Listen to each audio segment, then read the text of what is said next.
Hello students, now we can move further and we will discuss one of the application of Schrodinger equation, and this equation is nothing but the particle in one dimensional box. And I must tell you that this is very important because the next topic, which is particle in three-dimensional box, is closely related to this one-dimensional box. I must tell you this contains x, and that will contain x, y, and z only. So in the this one lecture will consist of 1D, but definitely you will be able to perform the next derivation, which is particle in three-dimensional box. And I hope after understanding of this 1D box, you will definitely directly reach to the three-dimensional box. So let us consider what is one-dimensional box. So box means we are surrounded by the walls, and this one dimension, then there will be only one-dimensional box. So wall. So this is what we wall.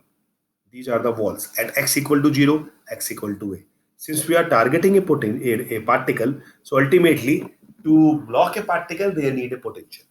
And if suppose I must tell you that this particle should be there inside the box. So the only probability, once you can say this particle will always remain inside the box, it means my wall should reach to infinity, not in the concrete walls. These are the walls of potential. So my potential should be at x equal to 0, the potential should be infinite. And here also x equal to a, my potential should be infinite. So there is no chance of the particle here or here. So the particle will remain here because at x equal to 0, it will feel the boundary, x equal to it will feel the boundary. So my particle is inside the box. Number one. Number two, my particle should be free. And I told you in the derivation of Schrodinger equation, the particle is free, and that will possible only when my potential is zero. So this is the case that we have the particle in surrounded by these walls, one-dimensional walls box, and that's why the particle is free also. So there is no potential energy inside the box. It should be very much clear. Between x equal to 0 to a, look there. Between x equal to 0 to a, my potential is 0. And the potential is dependent only x because I am targeting only in one dimension. If I take three dimensional, my potential should depend on x, y, and z. And Vx is infinity at x less than 0.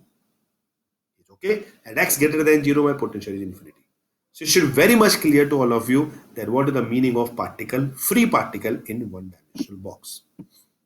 Moving further, these are some boundary conditions actually. So now what we will do. So what we will do here, we will use time Schrodinger equation number one. Now which Schrodinger equation? Number one case, since my particle is in 1D box, so I will use one dimensional Schrodinger equation. Now time dependent or time independent. Since my potential is only dependent on x, it means I should use time independent Schrodinger equation. It should be very much clear. Then there is no need of time in this particular case. And that's why I have written my one dimensional time independent Schrodinger equation, which we have just derived in the one lecture before. Now here my Vx is 0 because my particle is inside the box. So I can directly write my Vx equal to 0. So this Vx will be 0. Now this partial differentiation, just to make a very simple assumption, I can make this partial differentiation as a pure differentiation. So I am writing this as there.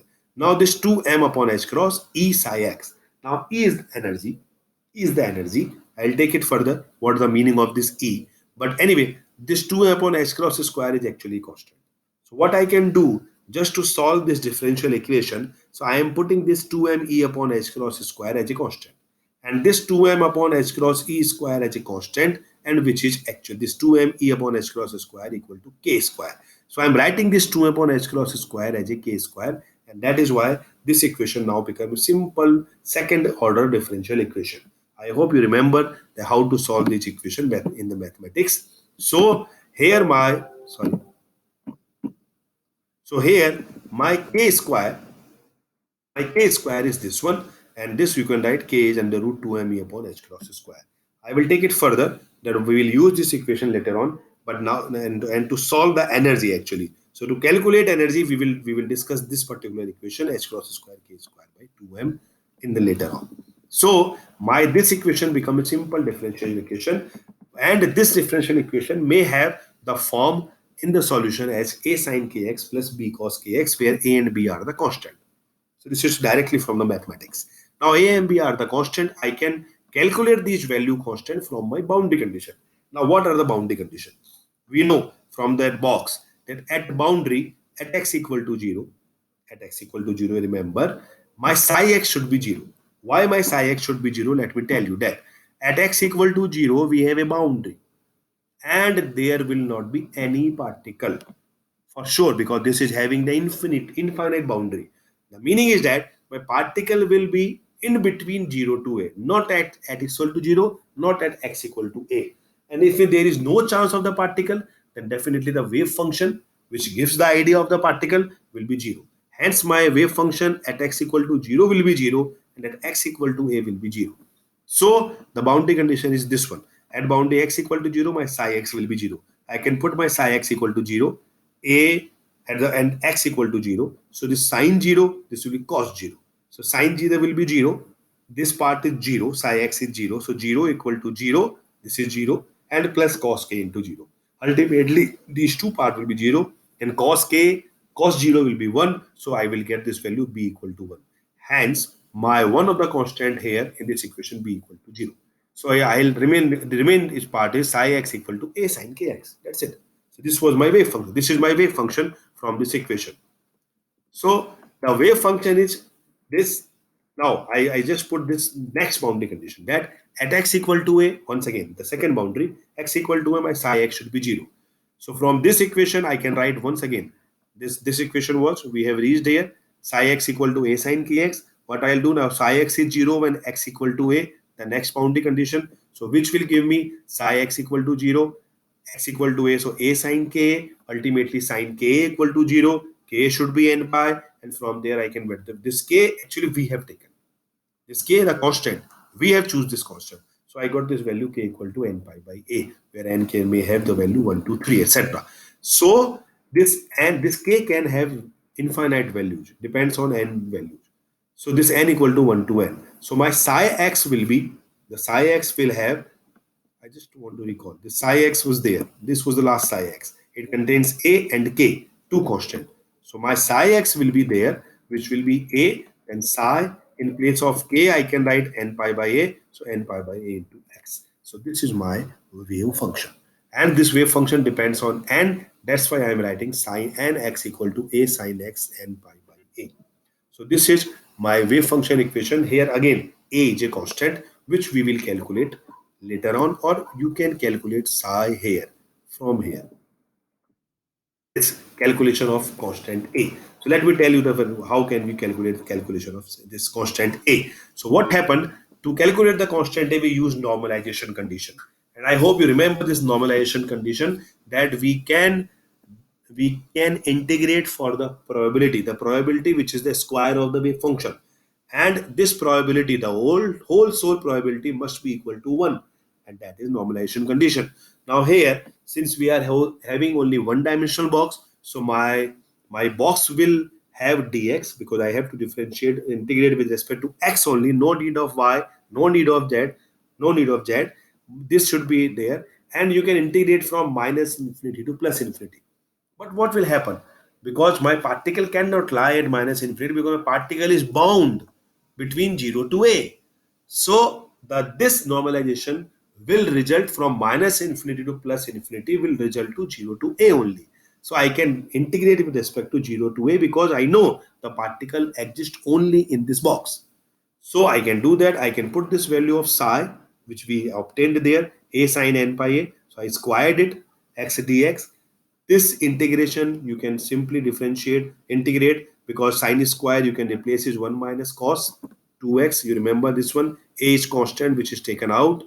Limits are 0 to a, which is I have explained. So if you have limit 0 to a, then you can integrate this one, and ultimately after solving it you can get this a is equal to root 2 by a. It should be very much clear. A, the constant, is now root 2 by a. So my formula, this formula which was there, psi n x equal to a sine n pi a by x, this wave function was contained a as a constant, and my a comes out to be this part, root 2 by a. So this is the formula of wave function, sine n equal to root 2 by a sine n by x by a. So this is the function, wave function for one dimensional box. Now let us move back. We have also obtained this k. The k was the constant. So I hope you remember this k we have taken initially, k equal to n pi by a we have obtained, and this k we have discussed here. This was the k I have taken. So what I can do, since I got the value of k, now I can calculate the energy from this particular constant, because now I get the value of k from the boundary condition.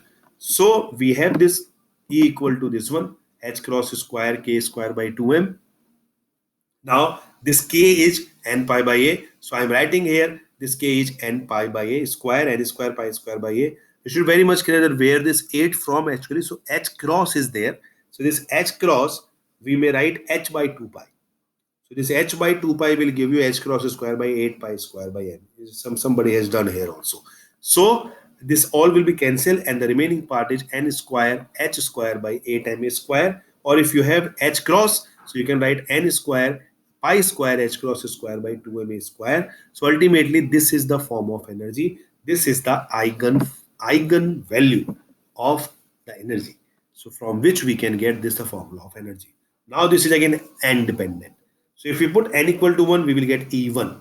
And that n equal to 1 means E1 is the first energy.